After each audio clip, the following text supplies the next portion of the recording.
You ever have a moment that freezes your whole world, like the air gets sucked out of your lungs and all you can hear is your own heartbeat? That was the day they hit my mom.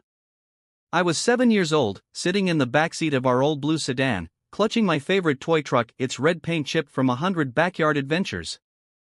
My mom had just picked me up from school. She was humming her favorite song, the one she always sang when she was tired but trying to stay strong. The light turned green, and we started to cross the intersection. Then, out of nowhere, a black SUV ran the red light. I remember the sound before anything else. The crash. The shattering glass. The world spinning sideways. When the car stopped, everything was quiet, too quiet. My truck lay in pieces on the floor, and my mom's head rested on the steering wheel, motionless. My tiny hand shook as I called out to her, but she didn't answer. The SUV door opened. Two men stepped out, both in expensive suits, sunglasses hiding their eyes. One looked at the mess he caused, swore under his breath, and instead of helping, he kicked the side of our car. "Why were you in the way?" he yelled at us. My throat burned with tears and fear. I screamed that my mom was hurt.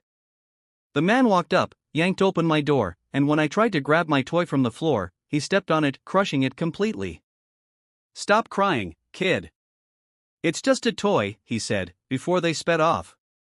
That's the kind of pain you don't forget, not because of the toy, but because of how helpless you feel. The police arrived.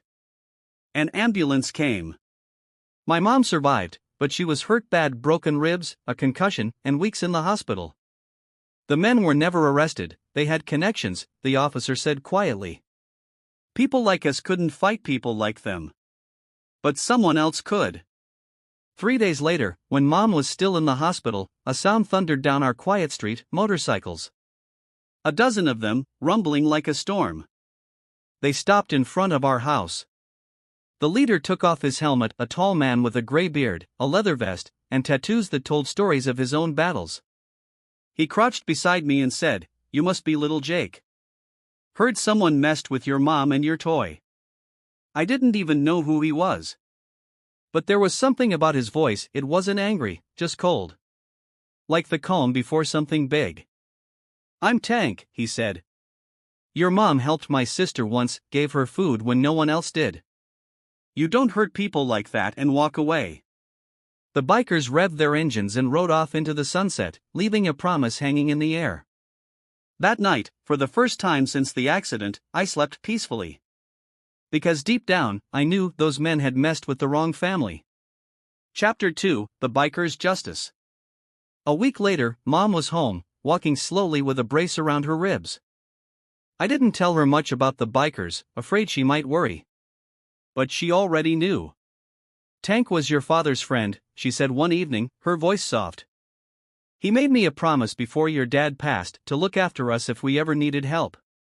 The next morning, Tank showed up again, his bike gleaming in the early light.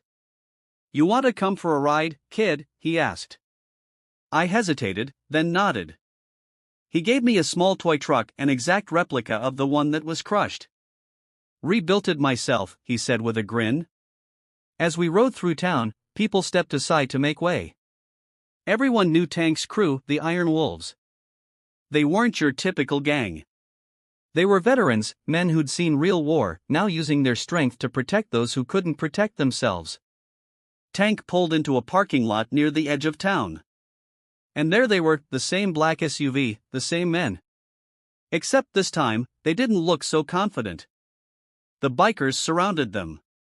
No weapons, no threats, just silence that made the air heavy. Tank walked up to the man who had stepped on my toy. "You hurt a woman and a kid," he said, his voice low. "You don't get to hide behind money for that." The man tried to speak, but Tank lifted his hand. "Don't bother. You're going to make this right." They were forced to pay for the hospital bills, replace the car, and issue a public apology, on camera. Word spread fast. Everyone saw it online. The men lost their jobs, their reputation shattered, not by violence, but by truth. When we got home that night, my mom stood at the door, tears in her eyes. She hugged Tank, whispering, "Thank you." He just nodded. "You'd do the same for any of us."